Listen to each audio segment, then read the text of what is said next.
नमस्कार, खबर उत्तराखंड देख रहे हैं आप। मैं हूं आपके साथ विशाल गर्ग। खबरों की शुरुआत करेंगे। हरियाणा से देहरादून लौटे राज्य के सीएम पुष्कर सिंह धामी ने समीक्षा बैठक की है, जिसमें उन्होंने अधिकारियों को आपदा से क्षतिग्रस्त सड़क मार्गों और पेयजल लाइनों को दुरुस्त करने के साथ ही डेंगू की रोकथाम के लिए व्यापक स्तर पर अभियान चलाने के भी निर्देश दिए हैं।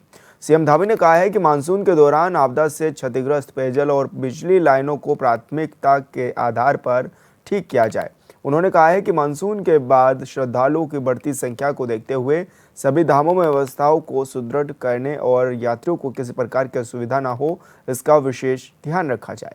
उन्होंने कहा है कि मानसून के दौरान चुनौतियां थी, लेकिन अब बारिश का मौसम लगभग खत्म हो गया है। लिहाजा अब अगर काम में लापरवाही की शिकायत मिलती है तो सख्त कार्रवाई की जाएगी।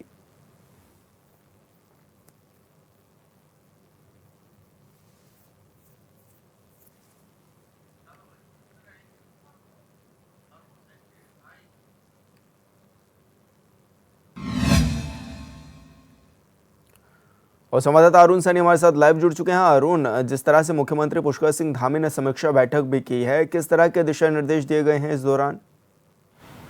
जी विशाल, बिल्कुल मुख्यमंत्री पुष्कर सिंह धामी ने कल बीते देर शाम जो है उच्च स्तरीय बैठक की, जिसमें कि उन्होंने समीक्षा बैठक भी की और जी। तमाम चीज़ें जिस तरीके से मुख्यमंत्री पुष्कर सिंह धामी लगातार समीक्षा बैठक समय समय पर करते रहते हैं और ऐसे में जिस तरीके से जो मानसून सीजन में इस बार जो लास्ट के दिनों में देखा गया काफ़ी ज़्यादा बरसात हुई और ऐसे में उस वजह से कई मार्ग बाधित हुए, भूस्खलन की चपेट में आने से कई सड़कें बाधित हुई। तो ऐसे में मुख्यमंत्री पुष्कर सिंह धामी ने समीक्षा बैठक की और उनकी जानकारी भी ली कि अभी तक कितने मार्ग क्षतिग्रस्त हैं, कितने मार्गों को जो है वो सही रूप से चला दिया गया है, उन्हें खोला जा चुका है। और इसी के साथ साथ प्रदेश भर में जो भी बरसात के मौसम में सड़कों में गड्ढे हुए हैं, क्योंकि बरसात जब होती है तो सड़कों में काफ़ी नुकसान भी होता है और कई सड़कों पर गड्ढे होते भी हैं। और इस चाहे राजधानी देहरादून की बात करें या मैदानी जनपदों की बात करें या पहाड़ी जनपदों की बात करें, तो कई मार्ग जो है बाधित है और जो सड़कें हैं वो भी उनमें गड्ढों की शिकायतें लगातार आ रही हैं और ऐसे में कई सड़कें जो है वो ख़राब भी हो रही है। तो ऐसे में मुख्यमंत्री पुष्कर सिंह धामी ने कहा है कि मानसून सीजन जो है लगभग समाप्त हो चुका है। तो ऐसे में अब जल्द से जल्द जो है 15 अक्टूबर तक की डेडलाइन भी रखी गई थी कि 15 अक्टूबर तक जो है सभी सड़कों को गड्ढा मुक्त किया जाए। और ऐसे में जिसको लेकर समीक्षा बैठक भी मुख्यमंत्री पुष्कर सिंह धामी लगातार समय समय पर कर रहे हैं और अधिकारियों को दिशा निर्देश भी दे रहे हैं और कोई भी ढिलाई न बरतने की सख्त हिदायत भी जो है मुख्यमंत्री पुष्कर सिंह धामी दे रहे हैं। इसी के साथ साथ डेंगू को लेकर भी जिस तरीके से अभी डेंगू को का खतरा भी थोड़ा बढ़ रहा है, तो ऐसे में हालांकि जो मरीज आ रहे हैं वो स्वस्थ होकर अपने घर पे जा रहे हैं, लेकिन डेंगू कोई रोकथाम के लिए डेंगू अधिक मात्रा में ना पनपे और ऐसे में लोगों को कोई परेशानी ना हो, इसके लिए भी समय समय पर चाहे दवाइयों का छिड़काव हो या लार्वा नष्ट हो, तो तमाम उसकी रोकथाम के लिए तमाम व्यवस्थाएं बनाने के निर्देश भी मुख्यमंत्री पुष्कर सिंह धामी ने दिए हैं। उसकी भी समीक्षा बैठक मुख्यमंत्री पुष्कर सिंह धामी ने की है। और मानसून सीजन में जो सड़कें खराब होने से या नाले खराब होने से कई जो है पेयजल लाइनें भी बाधित हुई है, तो ऐसे में पेयजल व्यवस्था को भी सुचारू रूप से सही करने के लिए, उन्हें भी ठीक करने के लिए मुख्यमंत्री पुष्कर सिंह धामी ने निर्देश दिए हैं। और ऐसे में पूरी व्यवस्थाएं बनाने के लिए मुख्यमंत्री पुष्कर सिंह धामी ने अधिकारियों को दिशा निर्देश भी दिए। और इसी के साथ साथ मानसून सीजन समाप्त होने के बाद अब चारधाम यात्रा में भी बड़ी संख्या में श्रद्धालु दोबारा पहुँच रहे हैं और एक गति जो है चारधाम यात्रा ने दोबारा पकड़ी है। तो ऐसे में रोजाना बड़ी संख्या में श्रद्धालु पहुँच रहे हैं। तो ऐसे में इसको लेकर भी आगे किस तरीके से व्यवस्थाएं की जानी चाहिए, लोगों को कोई परेशानी ना हो, जो यात्री यहाँ पर आ रहे हैं उन्हें किसी प्रकार की कोई दिक्कत परेशानी का सामना ना करना पड़े, इसको लेकर भी मुख्यमंत्री पुष्कर सिंह धामी ने तमाम व्यवस्थाएं बनाने के दिशा निर्देश भी जो है वो दिए हैं। अरुण, क्योंकि चारधाम यात्रा प्रदेश की रीढ़ की हड्डी भी कही जाती है और ऐसे में दूर दराज से लोग भी पहुंचते हैं, व्यवस्थाओं में दिक्कतें ना हो, उसको लेकर के भी सख्त निर्देश मुख्यमंत्री पुष्कर सिंह धामी ने दिए हैं। तो क्या माने, अब अधिकारी कितने सतर्क रह करके काम करेंगे, क्योंकि आपदा के दौरान देखा गया था कि कई सड़कें भी बाधित थी? जी सर, बिल्कुल देखिए, जिस तरीके से जो आपदा आई, चाहे केदारनाथ मार्ग पर हो या मार्ग ध्वस्त हुआ, उसके बाद जो है मार्ग को करीब 2 हफ्तों के बाद खोल दिया गया, पूरा उसे ठीक किया गया। तो ऐसे में जो भी क्षतिग्रस्त मार्ग यात्रा चारधाम यात्रा मार्ग पर थे, उन्हें यात्रा में कोई खलल ना पड़े, उन्हें सही रूप से चलाया गया है। हालांकि कुछ मार्ग अभी भी ऐसे हैं, करीब 50 से अधिक मार्ग अभी भी ऐसे हैं जिन्हें लगातार खोलने का प्रयास किया जा रहा है, जहाँ पर काफ़ी ज़्यादा जो है नुकसान हुआ है, जहाँ काफ़ी ज़्यादा जो है नुकसान देखने को मिला। तो ऐसी जगहों को भी जो है लगातार उन्हें सही किया जा रहा है और ऐसे में चार धाम यात्रा में जो भी मार्ग है उन्हें सही किया जा चुका है। और ऐसे में चाहे जो श्रद्धालु यहाँ पर पहुँचे हैं, यात्री यहाँ पर पहुँचे हैं, उन्हें किसी प्रकार की दिक्कत का सामना ना करना पड़े, उनके लिए तमाम व्यवस्थाएं भी जो है वो बनाई जा रही है।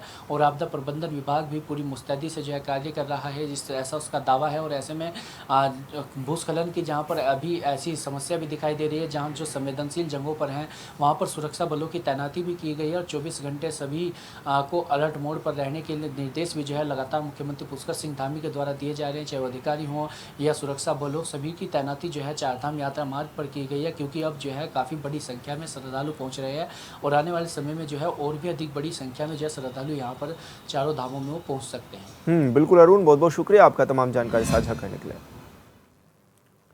आज देश के राष्ट्रपिता महात्मा गांधी और पूर्व प्रधानमंत्री लाल बहादुर शास्त्री की जयंती है। इस मौके पर उत्तराखंड के मुख्यमंत्री पुष्कर सिंह धामी ने मुख्यमंत्री आवास पर बापू और लाल बहादुर शास्त्री की प्रतिमा पर पुष्पांजलि अर्पित करते हुए उन्हें श्रद्धांजलि दी है। सीएम धामी ने कहा है कि सत्य और अहिंसा की प्रतिमूर्ति राष्ट्रपिता महात्मा गांधी और ईमानदारी और कर्तव्य निष्ठा के प्रतीक देश के दूसरे प्रधानमंत्री लाल बहादुर शास्त्री की जयंती पर उन्हें कोटि कोटि नमन।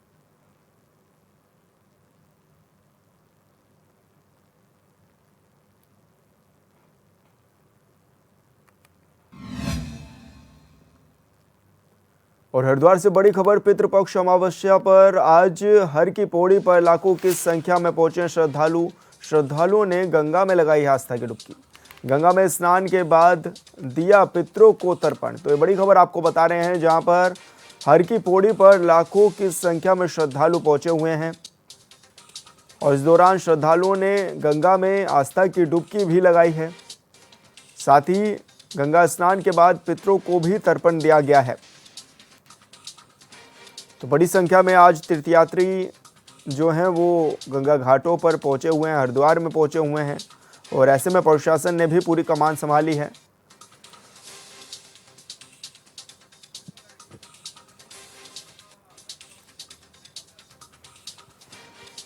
और संवाददाता मनोज कश्यप हमारे साथ फोन लाइन पर जुड़ गए हैं। मनोज, क्या कुछ जानकारी मिल रही है, कितनी बड़ी संख्या में अभी श्रद्धालु पहुंचे हुए हैं गंगा घाटों पर, और व्यवस्थाओं की बात की जाए तो किस तरह की व्यवस्थाएं हैं?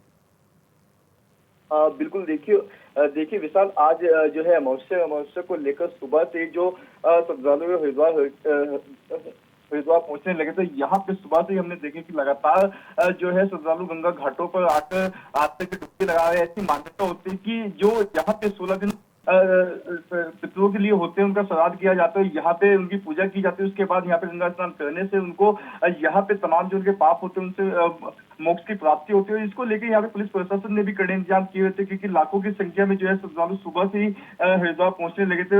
यहाँ पे तमाम जो हैवी ट्रैफिक है उसको जो हाईवे है उन पर प्रतिबंधित रखा गया। खास तौर से हमने देखे कि पुलिस ने भी सुरक्षा के कड़े इंतजाम किए। खासतौर से जो महिला घाट है वहाँ पे महिला पुलिसकर्मी लगाए गए और सीसीटीवी कैमरे से भी निगरानी रखी जा रही है। और साथ ही साथ यहाँ पे विशाल हमने देखे कि पुलिस के द्वारा खोया पाया केंद्र बनाया गया है। यदि किसी का कोई सामान खो जाता है तो वहां से प्राप्त होता किसी भी तरह की कोई वस्तु खो जाती है तो खोया पाया केंद्र से उसको प्राप्त कर सकेगा। और यहाँ पे लाउड स्पीकर के माध्यम से लोगों को जानकारी दी जा रही है कि यदि कोई अपनों से बिछड़ जाते तो उसको पुलिस कंट्रोल रूम में आगे उसकी सूचना दो। तमाम तरह की सुरक्षा यहाँ पे लगाई गई है। स्वयं हरिद्वार के जो एसएसपी प्रवीण सिंह डोभाल वो अपनी निगरानी में यहाँ पे तमाम घाटों पर जो है निरीक्षण भी कर रहे हैं। घाटों के ऊपर जो पुलिस कर्मियों का जो पहरा है उनके लिए यहाँ पे पुलिस के लिए जो है फोन भी प्रतिबंधित रखे गए, क्योंकि हमने देखा कि अक्सर कहीं न कहीं जब फोन पुलिसकर्मी चलाते हैं तो उनसे कहीं न कहीं ड्यूटी में लापरवाही हो जाती है, तो उसका भी यहाँ पे विशेष ध्यान रखा गया है। जी मनोज, क्या माने कि जिस तरह से यात्रा व्यवस्थाएं भी हैं, क्योंकि ट्रैफिक की बड़ी समस्या हो जाती है जब लाखों की संख्या में श्रद्धालु पहुंचते हैं, तो उसके लिए क्या कुछ मैनेजमेंट बनाया गया है? बिल्कुल, देखिए कहीं न कहीं जिस तरीके से यहाँ पे बड़े बड़े आयोजन किए जाते हैं, यहाँ हमने देखा कि कई बार कांवड़ यात्रा होती है, उसके बाद यहाँ पे कुंभ का आयोजन भी किया जाता है, कि बड़े स्नान होते हैं, चाहे वो अमावस्या का स्नान हो या फिर सोमती अमावस का स्नान हो। तो लगातार इसको लेके एक ट्रैफिक प्लान अलग से लागू कर दिया जाता है, जिसको लेके पुलिस प्रशासन कई दिन पहले से तैयारी में जुट जाता है। इस बार भी यहाँ पे ट्रैफिक प्लान लागू किया गया। जो हरिद्वार रोड है वो यहाँ पे जीरो जोन रखा गया। खास तौर से ये ध्यान रखा गया कि जो स्थानीय लोग हैं उनको किसी तरह की दिक्कत परेशानी ना हो, दुकानदारों को दिक्कत परेशानी ना हो, क्योंकि हमने देखा कि कहीं ना कहीं जब यहाँ पे श्रद्धालुओं की भीड़ बढ़ी जाती है तो यहाँ पे जो स्थानीय लोग हैं उनको जाम से जूझना पड़ता है। इसका विशेष ध्यान यहाँ पे रखा गया। इसी को लेके यहाँ पे जो हैवी ट्रैफिक है वो हाईवे के ऊपर पूर्ण रूप से प्रतिबंधित रखा गया। आज रात 12 बजे तक, 12 बजे के बाद ही जो हैवी ट्रैफिक है वो सड़कों पे दौड़ पाएगा। उससे पहले यहाँ पे किसी भी तरह का कोई हैवी ट्रैफिक दिखाई नहीं देगा। अलग अलग पार्किंग की व्यवस्था की गई है। यहाँ पे दिल्ली, हरियाणा और पंजाब से आने वाले जो तमाम जो वाहन होंगे उनको बैरागी कैब में खड़ा किया जाएगा। वही अगर बिजनौर और निजामाबाद की तरफ से जो वाहन आएंगे उनको पंद्रदीप पार्किंग में खड़ा किया जाएगा। जी बिल्कुल मनोज, बहुत बहुत शुक्रिया आपका तमाम जानकारी साझा करने के लिए। 5 अक्टूबर को हरियाणा में वोटिंग है, लिहाजा बीजेपी हो या फिर कांग्रेस, दोनों पार्टियों के दिग्गज के चुनाव प्रचार में जुटे हुए हैं। उत्तराखंड के सीएम पुष्कर सिंह धामी भी हरियाणा में लगातार चुनावी सभा को संबोधित कर रहे हैं और पार्टी प्रत्याशियों के लिए वोट मांग रहे हैं। साथ ही कांग्रेस पर भड़ास भी निकालते हुए दिखाई दे रहे हैं। इस रिपोर्ट में देखिए। तो मुख्यमंत्री पुष्कर सिंह धामी ने हरियाणा में जिस तरह से ये रोड शो किए उसकी तस्वीरें आपको दिखा रहे थे। अब खबरों में आगे बढ़ेंगे। द्वाराहाट नगर के मुख्य चौक पर शिक्षकों और कर्मचारियों ने एनपीएस और यूपीएस की शासनादेश की कॉपियां जलाई हैं। पुरानी पेंशन बहाली मंच की तरफ से द्वाराहाट ब्लॉक इकाइयों ने मुख्य चौक पर एकत्रित होकर सरकार के खिलाफ नारेबाजी भी की।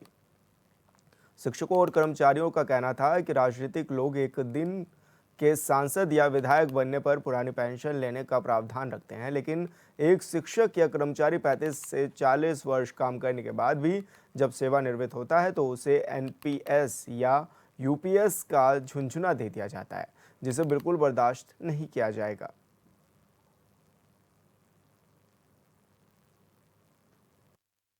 सर, ये 1 अक्टूबर को जो है 2005 से हमारे लिए जो है एनपीएस लागू हुआ था। जो हमारी पुरानी जो ओल्ड पेंशन थी वो स्कीम को हटा के हमें जो है एनपीएस थमा दिया गया था। तो इसलिए जो है आज हमने मतलब एक काला दिवस करके हमने सबने काली पट्टी बांध रखी है। हमने अपने जहाँ हम जॉब करते हैं, टीचर्स जहाँ स्कूल्स में है, हमने वहाँ भी काली पट्टी बांध के हमने अपना विरोध प्रदर्शन किया है। हमने अपना काम यथावत किया है पर काली पट्टी बांध के किया है। और आज हम ये प्रतियों को जला रहे हैं, एनपीएस की और यूपीएस की। तो इन प्रतियों को जलाकर हम खाली अपना जो गुस्सा है हमारा वो प्रदर्शित करना चाहते हैं और सरकार को चेताना चाहते हैं कि हम जो है हम बहुत उग्र हो चुके हैं और हमारा आंदोलन अब इस बात पर नहीं थमने वाला। We want only OPS, we don't want UPS, we don't want NPS, we want only OPS. आज हम सभी लोग यहाँ पर एनपीएस और यूपीएस का जो सरकार ने मसौदा तय किया है उस मसौदे की प्रतियों को जलाकर सरकार को ये चेताने के लिए एकत्रित हुए हैं कि यह एनपीएस और यूपीएस जो है हमारे लिए कूड़ादान है और इस कूड़ेदान में किसी प्रकार का संशोधन हमें मंजूर नहीं है। हमें केवल और केवल पुरानी पेंशन चाहिए और वह भी हूबहू पुरानी पेंशन चाहिए।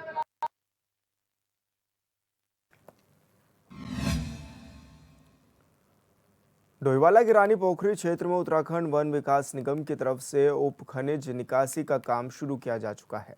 बता दें कि डोईवाला की स्थानीय जनता अब तक महंगी दरों में भवन निर्माण के लिए उप खनिज खरीदने को भी मजबूर थी, तो वहीं अब निगम की तरफ से संचालित इस खनन लॉट से स्थानीय जनता को सस्ती दरों में उप खनिज मिल पाएगा। बताया जा रहा है कि लगभग 29 लाख टन उप खनिज का उठान होना है, जिससे स्थानीय जनता को लगभग 21 रुपये प्रति क्विंटल उप खनिज मिलेगा।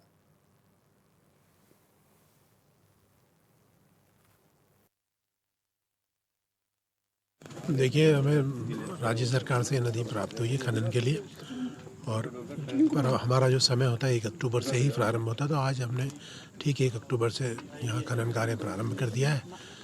अब करीब 450 वाहन यहाँ से उप खनिज की निकासी करते हैं, तो जब बाज़ार में 450 खनन वाहनों का मटेरियल आएगा तो आम आदमी को राहत मिलेगी, खनन के रेट नीचे होंगे।